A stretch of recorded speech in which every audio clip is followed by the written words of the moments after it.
The first time the billionaire heard the blind man sing, a security guard was shoving him into the rain. His cup of coins hit the pavement, rolled into the gutter, and strangers stepped over them like they were nothing. Then the blind singer lifted his face to the storm and sang one line that made the richest man in the city forget how to breathe. And if stories like this get under your skin, subscribe, like the video, and tell me where you're watching from before we begin. Because this one doesn't just end, it lingers. Nobody in Alder Square knew the singer's full name. To most people, he was just the blind guy near the subway stairs, the one with the worn brown coat, the scar above his eyebrow, and the old guitar with one corner chipped off like a bitten bone. Office workers passed him every morning without seeing him. Tourists filmed the fountain behind him. Delivery bikes nearly clipped his shoes. Teenagers laughed when he sang old songs nobody under 40 recognized. For 11 years, that corner had been his stage. For 11 years, the city had ignored him. His name was Elias Reed, and he could tell what kind of day it would be by the sound of people's footsteps. Fast heels meant no one would stop.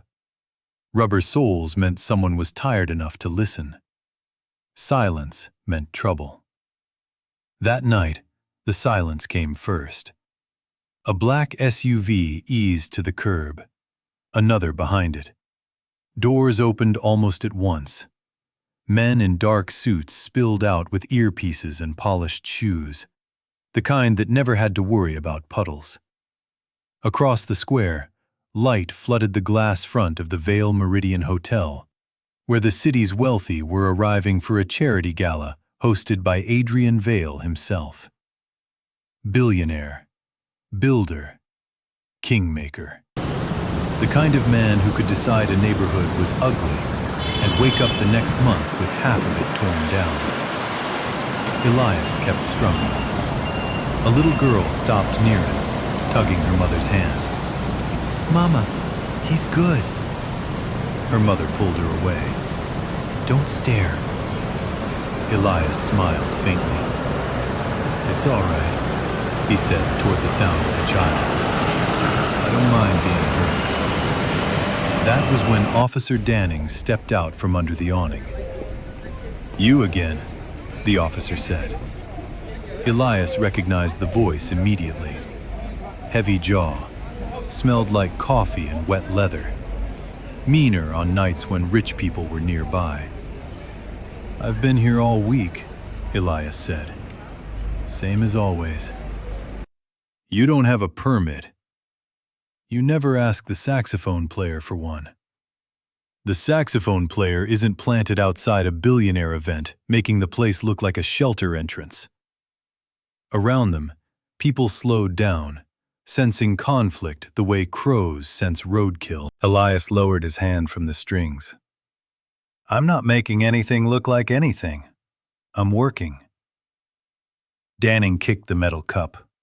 Coins scattered with a sharp, cruel music of their own. Lena, the empanada vendor from across the square, gasped. "Hey, are you serious?" Danning pointed at Elias's guitar case. "Pack up."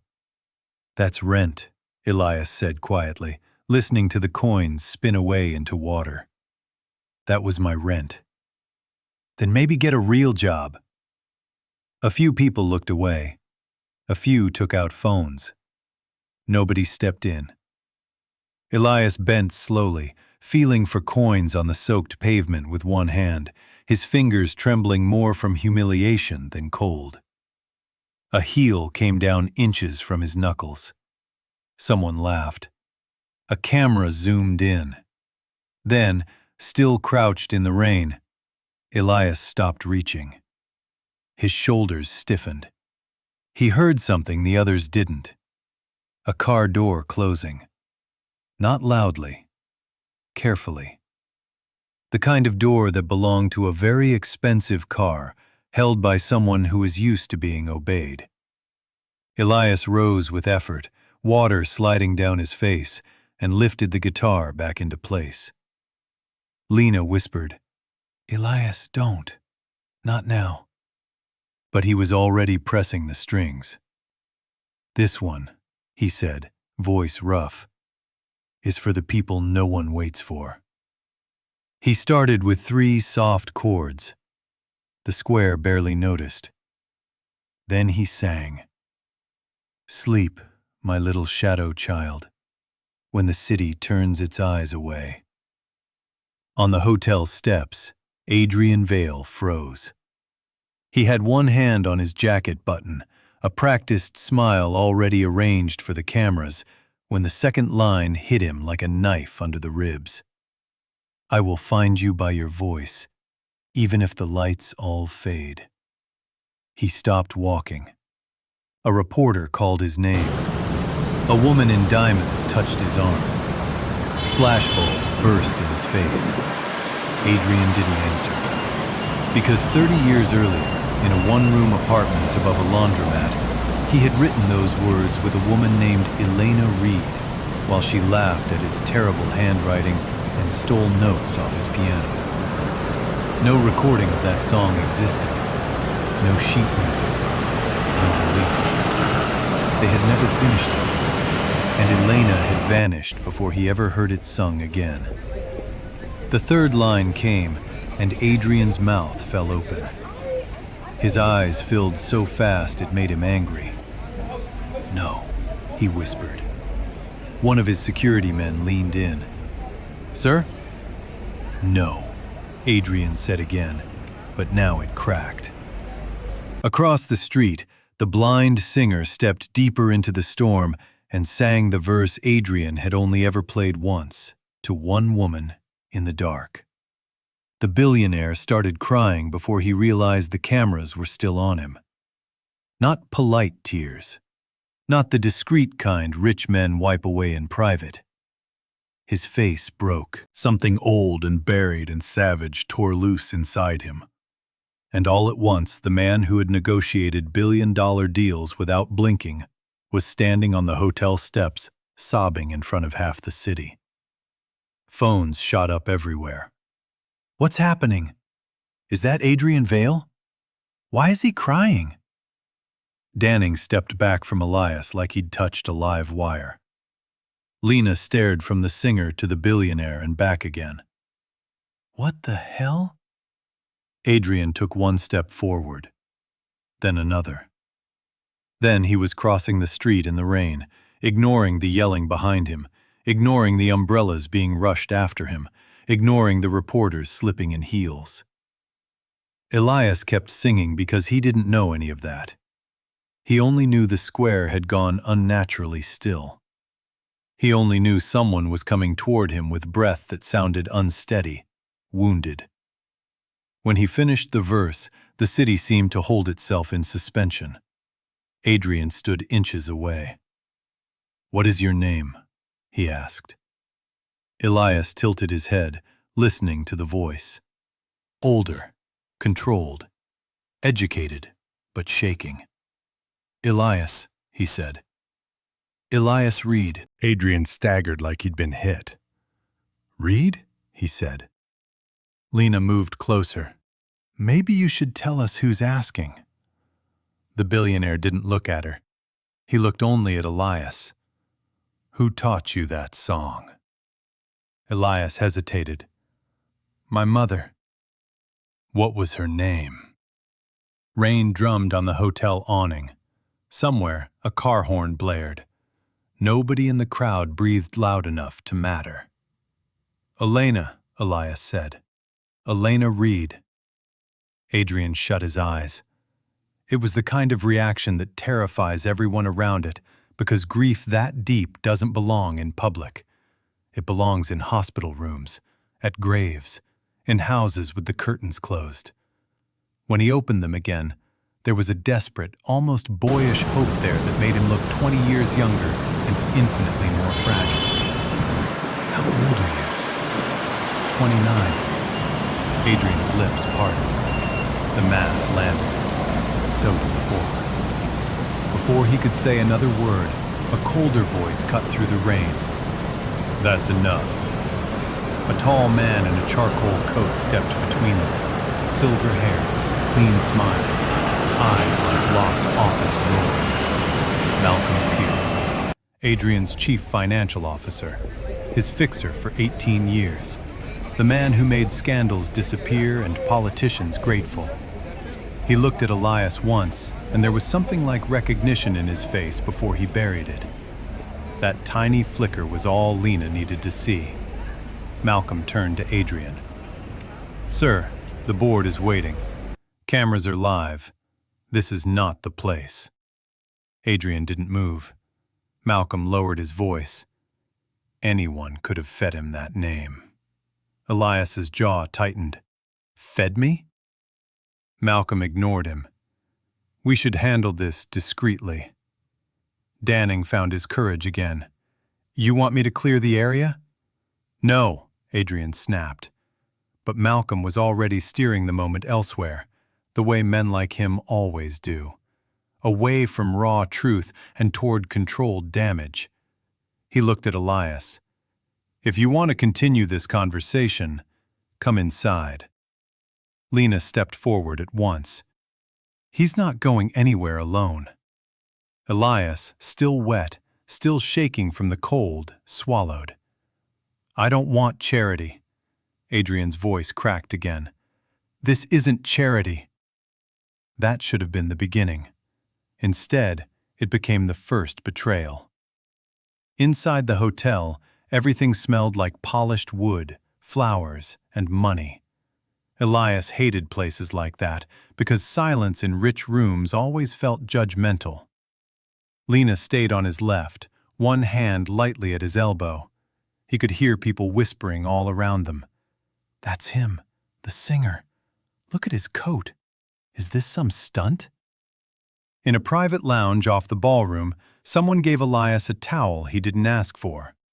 Someone else tried to take his guitar. He held on so hard his knuckles whitened. Adrian stood near the fireplace, staring like he still couldn't believe what was in front of him. "Sing the bridge," he said suddenly. Elias frowned. "What?" "The bridge, after the second verse. Sing it." Elias went still. "That part was never public," Adrian said. "It was never finished," Elias replied. A visible shiver went through Adrian. "Then how do you know that?" "Because my mother sang unfinished things all the time." "Sing it." Elias wet his lips. His voice came out softer now, almost embarrassed. "If tomorrow forgets your name, I will borrow the dawn. I will stitch the broken morning until you come home." Adrian turned away and covered his mouth. Lena stared at him. "You know it." He nodded once. Then Malcolm spoke. "Convenient." The room changed temperature. Adrian looked up sharply. "What?" Malcolm folded his hands. "Sir, Elena Reed died 28 years ago. We looked into it at the time. There was no child listed in the records, no husband, no next of kin. If this man has done his research—" "My research?" Elias said, voice hardening. "You drag me in here like I'm a thief." Malcolm's tone stayed smooth. "Then explain how you know a private song." "My mother sang it to me when I couldn't sleep." "Your blind mother?" Elias's face went blank. Lena inhaled sharply. Adrian looked from one man to the other. "What does that mean?" Elias answered without expression. "My mother wasn't blind. I am." Malcolm adjusted his cufflinks. "My mistake." It wasn't a mistake. Everyone in the room knew it. Adrian stepped closer. "How did you lose your sight?" Elias swallowed. For a second, he looked much younger than 29. "In a fire." Adrian's forehead tightened. "What fire?" "The Ashbury building collapse. I was 7. Silence. Even Malcolm's composure thinned. The Ashbury Fire was one of those city tragedies powerful people learned how to discuss in short, sanitized sentences. Faulty wiring, insurance dispute, unfortunate casualties.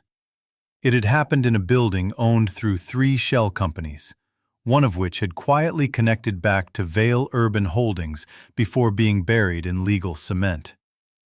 Adrian knew of it. He had never stood in the smoke. "My mother got me out," Elias said. "She didn't get out the same way." Lena touched his arm, but he kept going. "She sang to me in the ambulance because I wouldn't stop screaming. I remember the blood in her mouth. I remember her hand on my face. I remember her saying, 'If you ever have no one, sing this. The right person will know.'" Adrian's face drained of color. Malcolm stepped in immediately. "This is emotional manipulation." Elias laughed once, low and furious. "You think I came here for this?" Adrian rounded on Malcolm. "Stop talking." But the damage had landed exactly where Malcolm wanted it. Hope is cruel when it arrives too fast. Adrian stared at Elias with tears still in his eyes and suspicion now crawling in behind them. For a man who had spent half his life being lied to for money, the possibility of being conned in the shape of his oldest wound was unbearable. He did the worst possible thing. He retreated. "How much?" he asked quietly. The room seemed to recoil. Lena said, "Excuse me?" Adrian's voice was hollow now, ashamed of itself even as it happened. "If someone sent you here, if this is about money, tell me how much." Elias didn't move, and somehow that was worse than if he'd yelled. "You think I made your tears happen for cash?" he asked. Adrian opened his mouth, but Elias already knew. He heard it in the silence. The rich man had chosen caution over truth, again. Slowly, Elias set the towel down. He put one hand on Lena's shoulder, orienting himself. "Take me out." "Elias," Adrian said. "No." Elias's voice was suddenly icy. "Don't say my name like you know me." He turned toward the door. Malcolm reached into his coat and pulled out an envelope. "At least take something for your trouble." That did it. Elias swung the envelope away so hard it struck the wall, bills spilling across polished wood like insult made visible. "You want to know what I got for my trouble?" Elias said, his voice finally breaking. "A dead mother, burned eyes, and 11 years singing to people who never looked up. Keep your money." Then he walked out of the room with Lena guiding him, while dozens of elegantly dressed strangers pretended not to stare. By morning, the video had 42 million views. The billionaire crying in the rain. The blind singer throwing money back at him. The internet did what it always does. It made a war out of pain. Half the city called Elias a fraud. The other half called Adrian Vale a monster. Nobody knew the truth. Not yet. Elias spent the night in the basement room he rented behind a closed tailor shop, listening to pipes knock in the walls, while Lena sat beside the radiator eating cold empanadas she didn't want. "You should have let me throw that envelope at Malcolm's head," she muttered. Elias gave a weak smile. "Bad aim?" "Excellent aim. Self-restraint." He sat on the edge of the bed, guitar across his lap, fingers resting on dead strings. After a while, Lena said, "Do you think he knew your mother?" Elias took too long to answer. "Yeah," he said at last. "That's what scares me." Across the city, Adrian Vale was not sleeping either. He was in the locked music room of his penthouse, a room no one entered, not even housekeeping. There was an old upright piano there, cheap, chipped, one key permanently flat. Elena had loved it because it sounded imperfect. Adrian sat before it in the dark. He played the melody with trembling fingers and heard Elias's voice inside every note. Then he opened a drawer he hadn't opened in years. Inside were 23 letters bound in a cracked blue ribbon, all returned unopened, all addressed in Elena's handwriting. He stared. His breath shortened. The earliest one was dated 6 months after she disappeared. Adrian broke the seal. "You never came. I waited at St. Mary's until midnight and thought maybe you'd had an accident. Then Mr. Pierce came the next day and told me you changed your mind. He said your father paid him to make sure I understood that my kind of life had no place in yours." Adrian stopped reading. His hands started shaking so violently the paper crumpled. He snatched another letter. "I didn't want to tell you like this, but I'm pregnant." Another. "He was born early. I named him Elias." Another. "He has your ears." Another. "The landlord says we have to leave." Another. "He sings before he speaks." Then the last letter. "If this reaches you, I don't have pride left, only fear. There's smoke in the walls of this building, and the owner won't fix anything. If something happens, find our son by the song. He knows your bridge. He still asks why his father never came." Adrian made a sound that barely resembled a human voice. He dropped the letters. For nearly 30 years, Malcolm Pierce had been at his side. For nearly 30 years, the man had buried his child alive inside silence. By sunrise, 3 things happened. First, Adrian had Malcolm dragged out of a board breakfast before he could sit down. Second, Lena discovered 2 men in expensive coats waiting near Elias's corner. Third, someone broke into Elias's basement room. He knew it before he reached the bed. The air was wrong. Drawers open, wood splintered, his guitar missing. Lena cursed under her breath. "No, no, no." Elias stood in the center of the room, hands hanging uselessly at his sides. "What's gone?" "Not much," she said too fast. He turned toward her voice. "Lena?" She exhaled. "Your guitar, the photo of your mother, and—" She hesitated. "And what?" "The pendant." His face changed.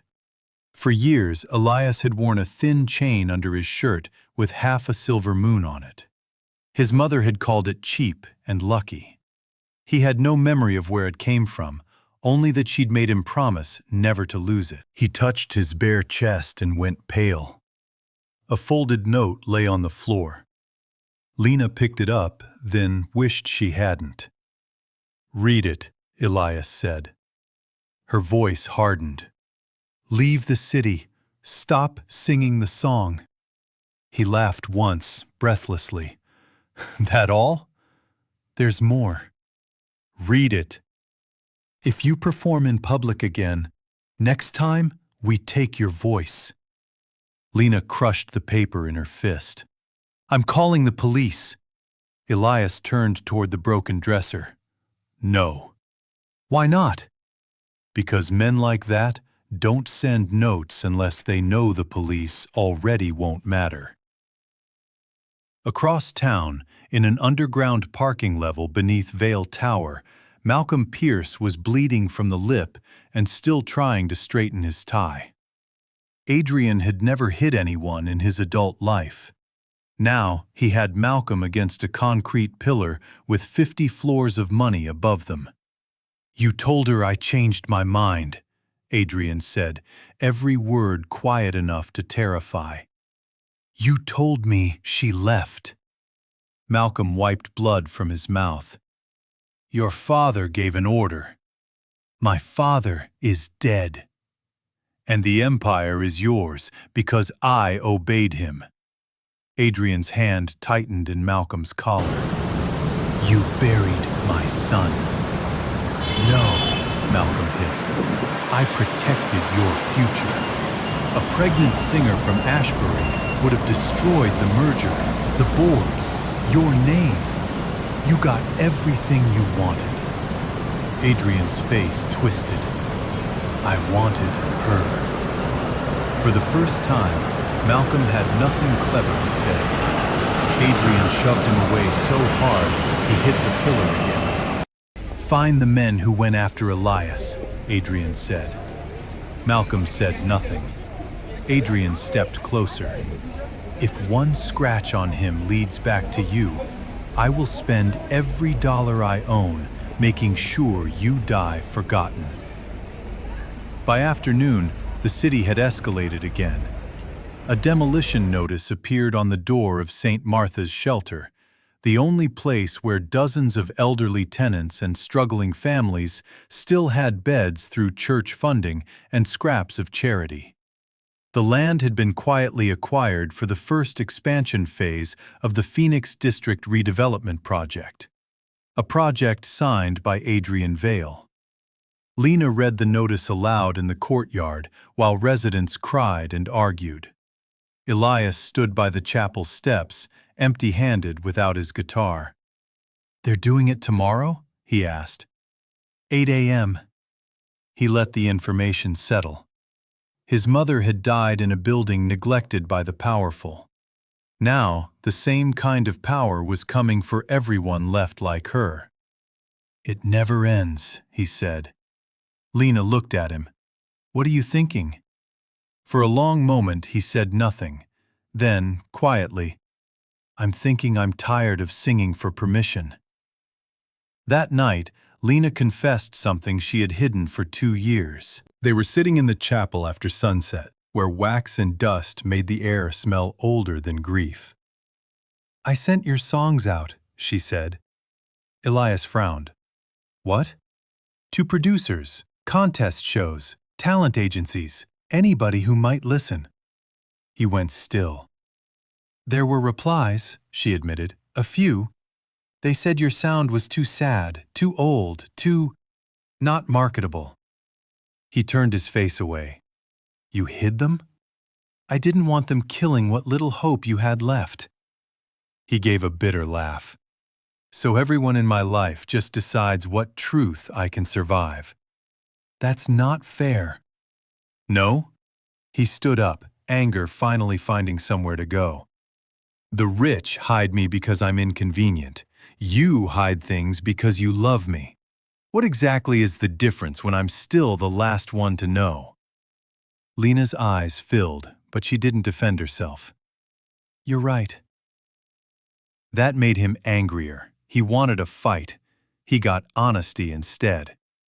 "I was scared," she said, "because if they told you no enough times, I thought maybe one day you'd stop singing.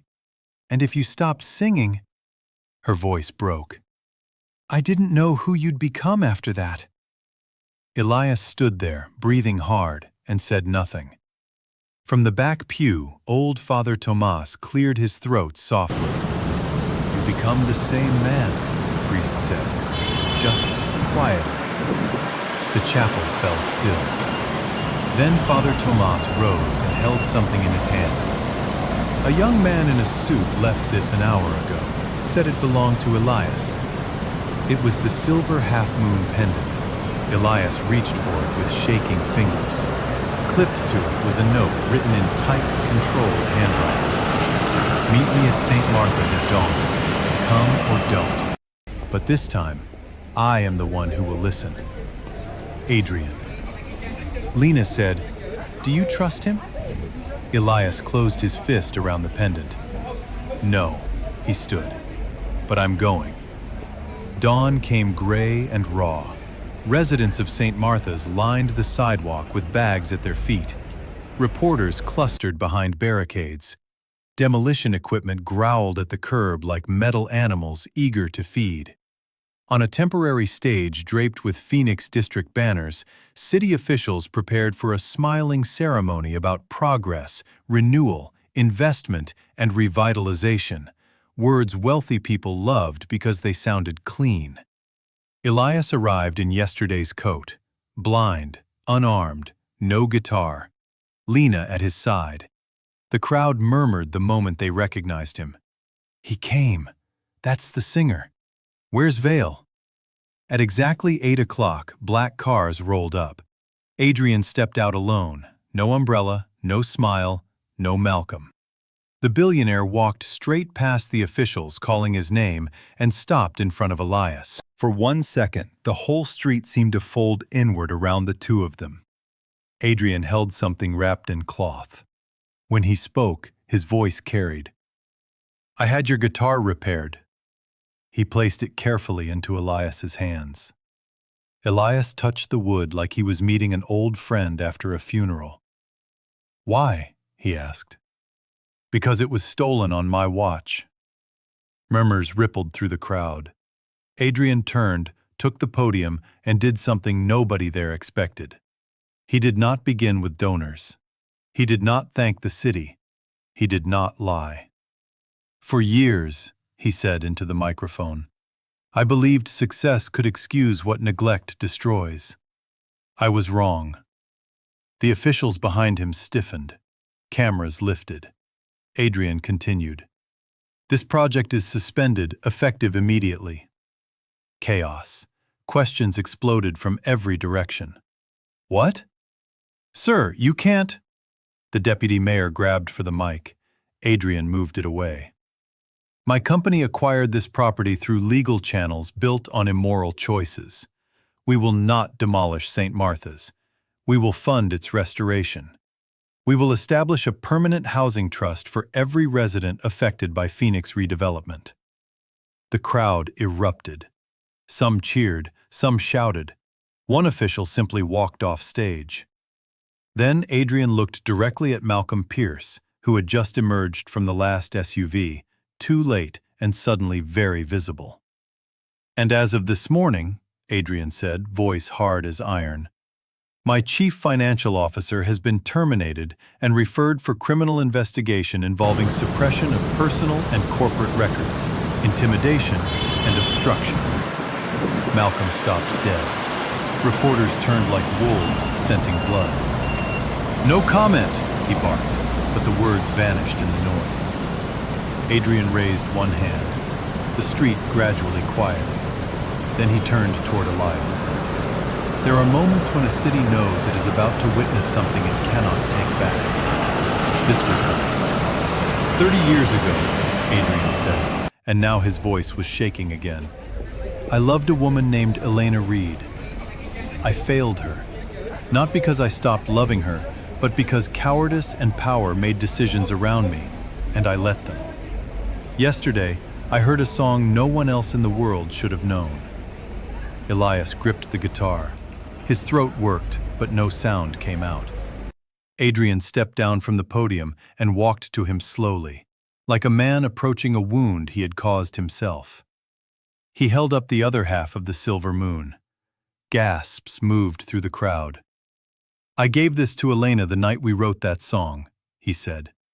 "I kept half because she said full moons were too easy, and love was not." Lena covered her mouth. Adrian's eyes never left Elias. "I don't deserve to ask this in public. But the truth was buried in public, so maybe it belongs here too." He swallowed hard. "If you'll let me, I want to spend the rest of my life earning the right to call you my son." Elias's face crumpled, not with instant forgiveness. That would have been too simple. This was grief, rage, lost birthdays, burned buildings, empty nights. Songs sung to strangers because the right person never came. The whole city waited. "What do you want me to do with that?" Elias whispered. Adrian nodded through tears. "Anything you need." Elias stood silent for so long that people started shifting uncomfortably. Then he lifted the repaired guitar. "Then listen," he said. He started playing. No backing music, no dramatic orchestra, just worn strings in cold morning air. He sang the first verse his mother used to sing in the dark, then the second. By the time he reached the unfinished bridge, Adrian was crying again, but this time he did not hide it or apologize for it. When Elias finished, the street was utterly still. And then, from the shelter steps, old Father Tomas began to clap, slowly, once, twice. Then harder. Residents joined him, Lena with tears running down her face, reporters, construction workers, even one of the police officers.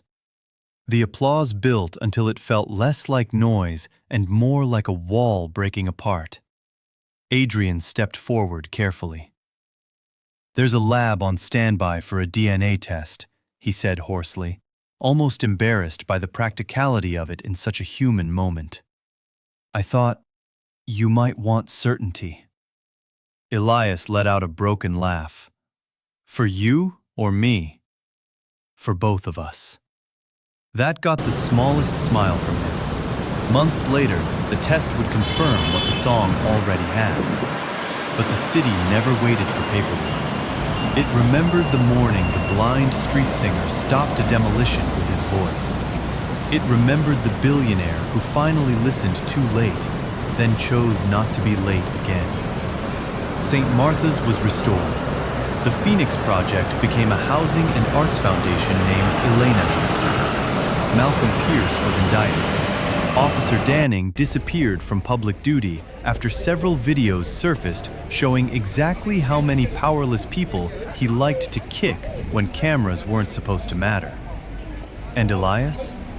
He did not become a polished celebrity overnight. That part mattered. He still hated interviews, still got irritable when people called him inspirational, still missed his mother in ways success could not touch. But now, when he sang in Alder Square, no one walked by without hearing him.